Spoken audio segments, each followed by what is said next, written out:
Olha, o ano de 2025 balançou e muito o mercado de criptomoedas. O Bitcoin, que parecia assim imparável, né, sofreu uma das quedas mais fortes que a gente já viu. E é sobre isso que a gente vai conversar hoje. Vamos entender o que de fato aconteceu, quais foram os motivos e, claro, o que os gigantes do mercado estão fazendo agora. Pensa só no número, menos 28%. O Bitcoin despencou de um pico de mais de 126 mil dólares. Foi um movimento assim vertiginoso, que pegou muita gente de surpresa e, claro, acendeu todos os alertas no sistema financeiro digital. E essa queda, olha, ela não veio sozinha. Ela arrastou com ela 637 milhões de dólares em liquidações forçadas. Isso injetou uma volatilidade absurda no mercado e basicamente redesenhou todo o cenário de curto prazo.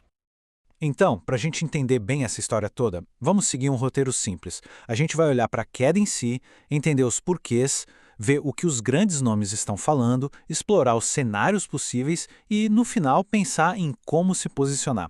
Vamos lá?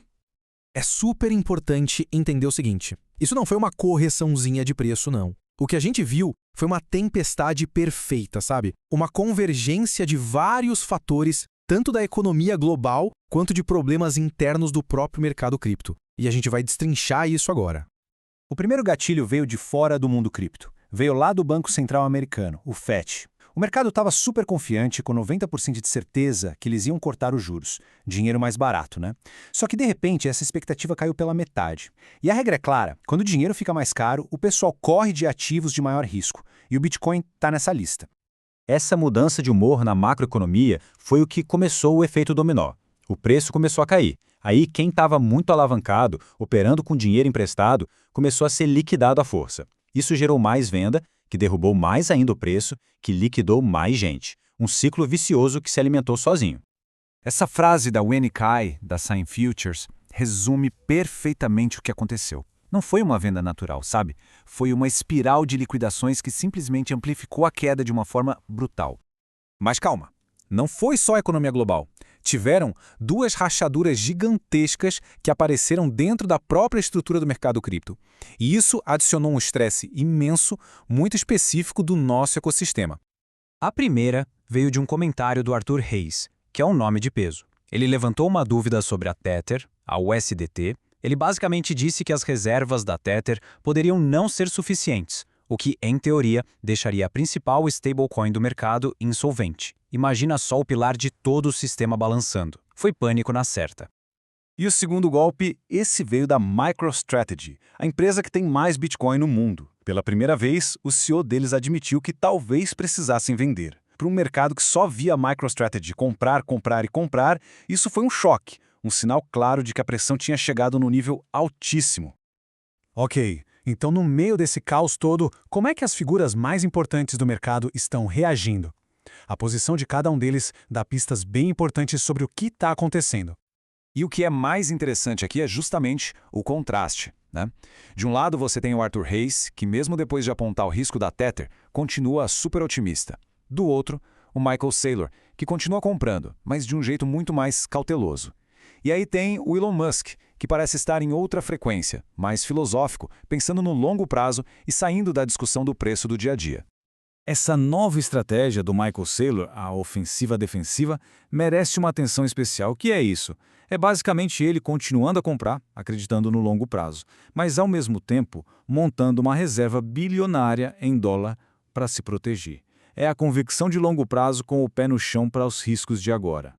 Bom, com tudo isso na mesa, o mercado inteiro agora está de olho no futuro, mais especificamente na decisão de juros do Fed do dia 10 de dezembro. Essa decisão vai ser o ponto de virada, o pivô para um dos três cenários mais prováveis que a gente vai ver. E esse gráfico aqui dá uma boa ideia do que o mercado está esperando. Repare que a maior probabilidade, de 45%, não é nem de alta nem de baixa forte. É de uma consolidação, do mercado andando de lado. A recuperação rápida vem em segundo, e um novo crash é visto como o menos provável dos três. Vamos detalhar isso. O cenário mais provável, então, é uma consolidação, com preço variando entre 80 e 110 mil dólares, por falta de liquidez do mercado. Já uma recuperação rápida, para casa dos 120 a 150 mil, depende totalmente de uma boa notícia vinda do Fed. E o cenário de mais um crash, que levaria o preço para 50 ou 70 mil, esse só aconteceria se um daqueles gatilhos internos, como uma crise na Tether ou na MicroStrategy, fosse ativado. Então, diante de tudo isso, a pergunta que fica é: como se posicionar? Né? A análise das fontes que a gente estudou aponta para uma conclusão estratégica bem clara.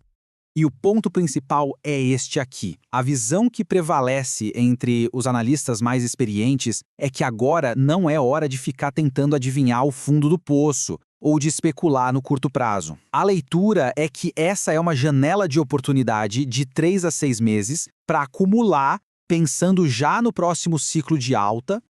É claro que a abordagem muda conforme o perfil de risco de cada um. Quem é mais conservador talvez prefira esperar o preço se firmar acima dos 80 mil dólares e ir comprando aos poucos para diminuir o risco. Já quem tem um perfil mais agressivo pode enxergar este momento como uma grande oportunidade, começando a montar posição agora, mas, claro, sempre com uma rede de segurança, como um stop loss ali na casa dos 75 mil dólares. E a gente termina com essa reflexão. No meio de tanta incerteza, de tanto medo, a análise sugere uma coisa: o risco de mais quedas existe, é real, mas talvez, só talvez, o risco de ficar de fora, de não estar posicionado para uma eventual recuperação lá no próximo ciclo, em 2026, 2027, talvez esse risco seja ainda maior. É algo para se pensar, não é?